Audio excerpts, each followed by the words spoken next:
Bonjour et bienvenue à chacune et à chacun d'entre vous. Aujourd'hui, nous lisons dans la première épître de Jean au chapitre 3 les versets 2 et 3. Bien-aimés, nous sommes maintenant enfants de Dieu, et ce que nous serons n'a pas encore été manifesté. Nous savons que, quand il sera manifesté, nous lui serons semblables, car nous le verrons comme il est, et quiconque a cette espérance en lui se purifie comme lui est pur. Une espérance vivante. L'espérance est quelque chose de plus que la connaissance d'une doctrine. L'espérance est une énergie vivante, active de l'âme. Beaucoup connaissent comme vérité de l'Écriture ce qu'on appelle la seconde venue du Seigneur. Mais un cœur attiré vers lui, montrant l'attente fervente d'une épouse dont le mari est absent, c'est autre chose. C'est pourquoi il n'est pas dit « quiconque a la connaissance de la doctrine », mais « quiconque a cette espérance en lui se purifie comme lui est pur ».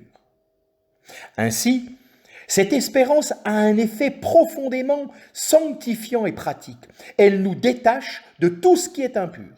En effet, lorsque l'espérance est authentique et vivante dans l'âme, les yeux du cœur sont fixés sur Christ comme l'objet de ses désirs. Les affections sont alors occupées de celui qui est adorable, notre adorable Sauveur et Seigneur, Jésus. Et par conséquent, elles sont séparées de tout ce qui ne lui convient pas. De plus, les premiers croyants attendaient le Fils de Dieu venant du ciel. Ils comptaient sur la venue de cette personne bénie. Leur état d'âme était l'attente de cet homme que Dieu a ressuscité d'entre les morts et a fait asseoir à sa droite. Ils attendaient des cieux son Fils. Jésus qui nous délivre de la colère qui vient, selon 1 Thessaloniciens 1 au verset 10. Dans l'activité de leur âme, ils regardaient fixement vers le ciel et attendaient le Fils de Dieu. Et de quoi était faite leur vie chrétienne ? Étaient-ils insouciants dans leur marche, fermés aux autres et paresseux dans l'œuvre de Dieu ? Certainement pas. Tout au contraire, ils étaient connus pour leur œuvre de foi et leur travail d'amour, selon le verset 3. De chez eux, la parole du Seigneur avait retenti tout alentour, comme il le déclare le verset 8e.